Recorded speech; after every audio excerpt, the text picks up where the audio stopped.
Assalamualaikum warahmatullahi wabarakatuh. Selamat siang semuanya. Selamat siang Bapak Denny Sonario, dosen yang saya hormati, dan teman-teman yang saya banggakan. Kami dari kelompok 6 yang terdiri dari 4 orang akan memaparkan materi yang telah kami diskusikan mengenai krisis keuangan global 2026.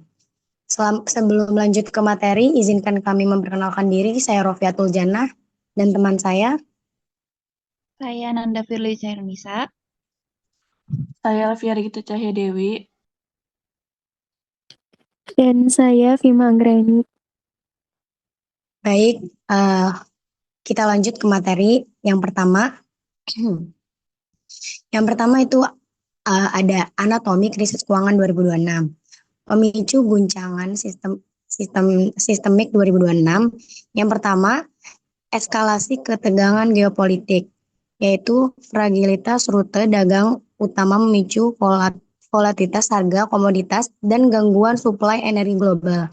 Yang kedua itu suku bunga tinggi berkelanjutan, yaitu ego moneter bank sentral untuk menekan inflasi membatasi likuiditas pasar modal global.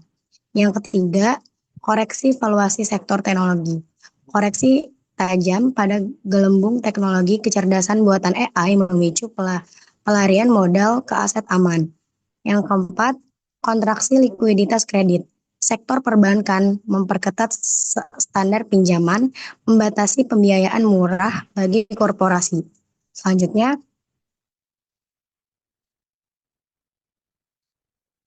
ini ada proyeksi pertumbuhan ekonomi 2026.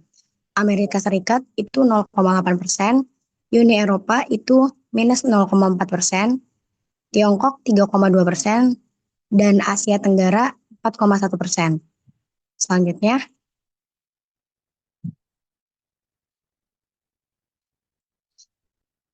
di sini ada risiko korporat dan neraca, tekanan likuiditas dan volatilitas. Yang pertama, kekeringan likuiditas. Pendanaan MNC menghadapi kesulitan dalam meluncurkan refinancing surat utang jangka pendek akibat pembekuan pasar obligasi korporat. Yang kedua, fluktuasi ekstrim valuta asing. Volatilitas nilai tukar yang tajam mengancam margin laba konsolidasi dan meningkatkan resiko translasi mata uang asing. Yang terakhir, asimetri arus kas antar anak usaha. Terhambatnya transfer modal antar negara cross border memicu ketidakseimbangan alokasi kas internal. Selanjutnya akan dibacakan oleh Ananda Firly. Selanjutnya ada lonjakan biaya modal korporat. Refinancing jauh lebih mahal.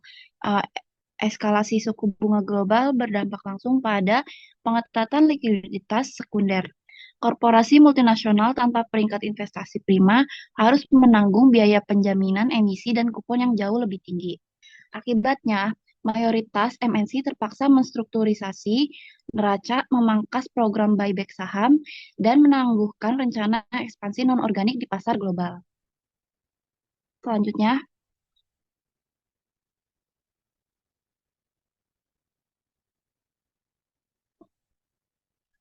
ada kerangka strategi korporat. Di sini ada 3 pilar manajemen likuiditas. Yang pertama ada sentralisasi kas, yaitu mengintegrasikan sistem manajemen kas global atau treasury management system untuk visibilitas saldo real time di seluruh yurisdiksi anak perusahaan. Yang kedua ada hedging dinamis, menggunakan instrumen derivatif berbiaya efisien secara dinamis untuk mengunci nilai transaksi operasional dari ancaman depresiasi mata uang lokal. Yang ketiga ada diversifikasi dana, mengurangi ketergantungan pada kredit bank jangka pendek dan mengalihkan pendanaan ke instrumen pasar modal alternatif seperti suku korporasi. Selanjutnya,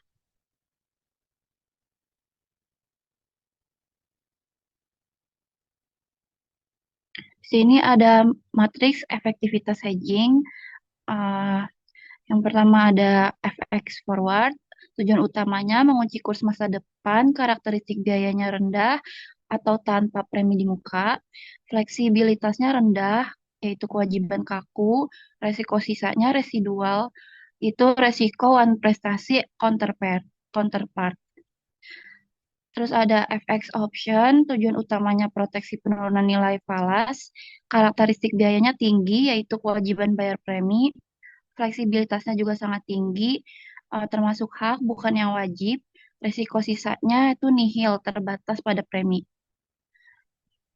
Yang terakhir ada cross currency swaps, tujuan utamanya hedging bunga dan kurs jangka panjang, karakteristik biayanya sedang sampai tinggi untuk biaya transaksinya, fleksibilitasnya juga sedang, resiko sisanya fluktuasi suku bunga acuan. Selanjutnya akan dibacakan oleh teman saya. Baik, selanjutnya kita masuk ke bagian strategi operasional dan rantai pasok. Di tengah krisis keuangan global, perusahaan multinasional tidak hanya menghadapi masalah pendanaan tetapi juga gangguan pada rantai pasok. Nah, restrukturisasi rantai pasok ini agar operasional perusahaan tetap berjalan dengan stabil. Nah, strategi pertamanya itu ada relokasi nearshoring, yaitu memindahkan pusat perakitan lebih dekat dengan pasar konsumen utama guna memotong volatilitas biaya logistik lintas benua. Kemudian yang kedua ada diversifikasi pemasok utama, yaitu menghindari ketergantungan vendor tunggal atau single source dependency, terutama di wilayah rentan sengketa perdagangan bilateral.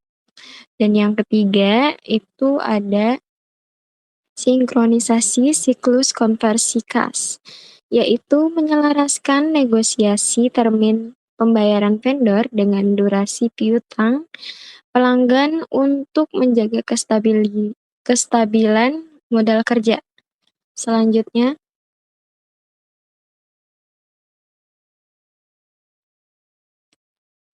di sini strategi selanjutnya itu ada skenario planning dan krisis.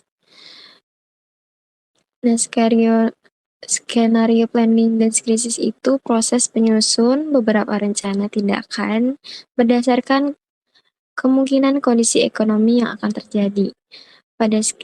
Pada skenario moderat atau base case, ini adalah eskalasi krisis terlokalisasi di regional tertentu.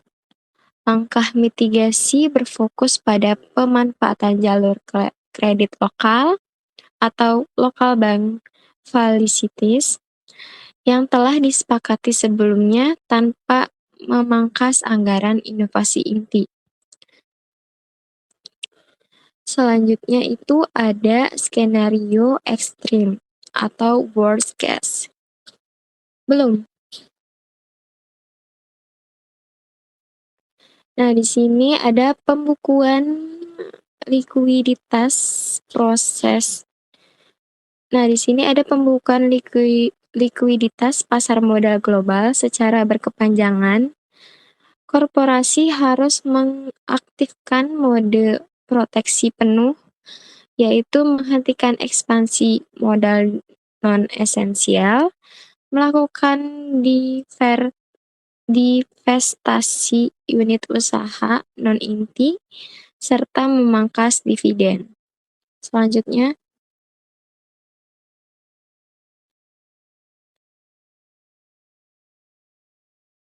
di sini ada strategi otomatisasi finansial. Karena selain strategi operasional perusahaan juga memanfaatkan teknologi untuk meningkatkan efisiensi pengelolaan keuangannya. Salah satunya adalah penggunaan AI atau Artificial Intelligence dalam peramalan kas. Otomatisasi robotik dan kecerdasan buatan atau AI membantu divisi treasury melakukan pencocokan saldo kas lintas negara secara secara harian, minimalkan error hingga 40%. Dengan visualisasi dashboard prediktif, MNC dapat merespon pengetatan likuiditas di satu jurisdiksi sebelum berimbas pada rantai pasok global. Nah, di sini ada tren alokasi modal preferensi kas, yaitu lebih memprioritaskan menjaga ketersediaan kas dibandingkan melakukan ekspansi besar. Langkah ini penting agar perusahaan memiliki cadangan dana yang cukup apabila kondisi krisis berlangsung lebih lama dari perkiraan. Selanjutnya,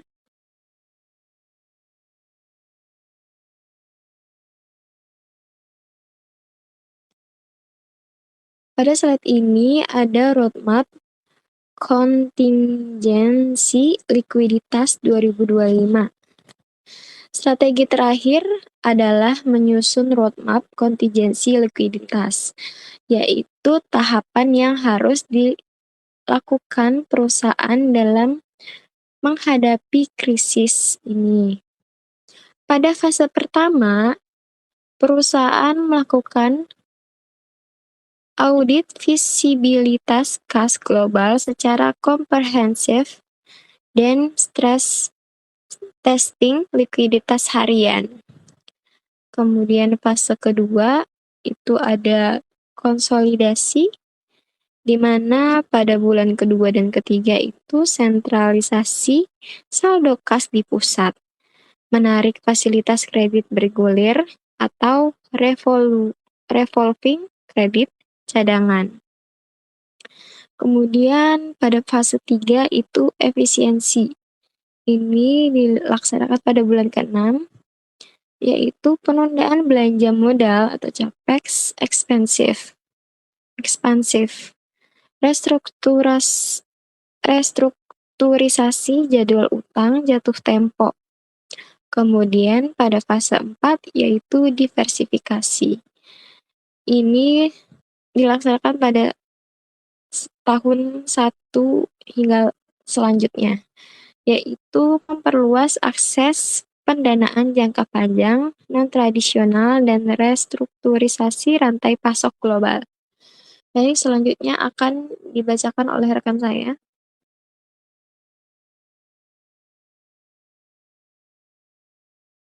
Baik, selanjutnya tata kelola dan peluang strategis, yaitu konsolidasi pasar agresif. Yaitu krisis likuiditas seringkali memaksa pesaing lokal yang memiliki tingkat utang tinggi mengalami tekanan struktural. Bagi MNC dengan neraca keuangan liquid atau cash rich, masa krisis adalah momentum emas untuk melakukan akuisisi aset bernilai tinggi dengan diskon signifikan. Strategi ini memperkuat pangsa pasar global secara anorganik dengan biaya investasi yang jauh lebih rendah dibanding ekspansi saat kondisi ekonomi stabil. Selanjutnya ada integrasi ESG dan mitigasi reputasi. Yang pertama, konsistensi transisi hijau, yaitu MNC yang tetap memegang teguh target dekarbonisasi di tengah krisis mempertahankan reputasi premium di hadapan investor global. Yang kedua, akses green premium funding, yaitu instrumen obligasi hijau terbukti tetap liquid dan memiliki kupon lebih rendah saat pasar utang konvensional membeku. Yang ketiga, mitigasi risiko regulasi pasca krisis, yaitu kepatuhan proaktif mencegah denda yurisdiksi ketat yang kerap kali diperketat oleh pemerintah untuk mencari pemasukan fiskal baru.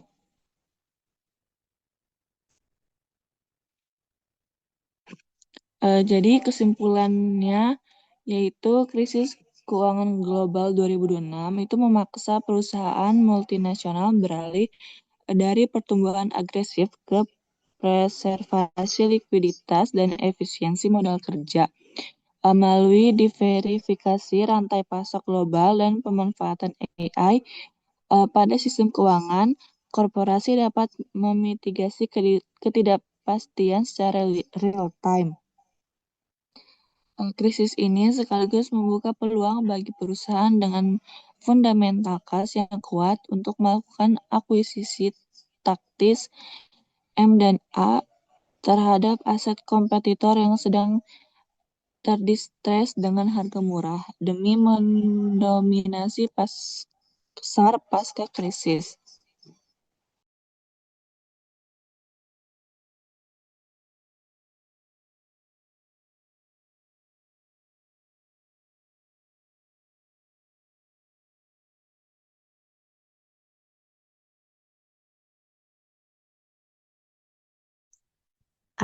Baik, segitu saja presentasi dari kelompok kami. Kurang lebihnya mohon maaf. Wassalamualaikum warahmatullahi wabarakatuh.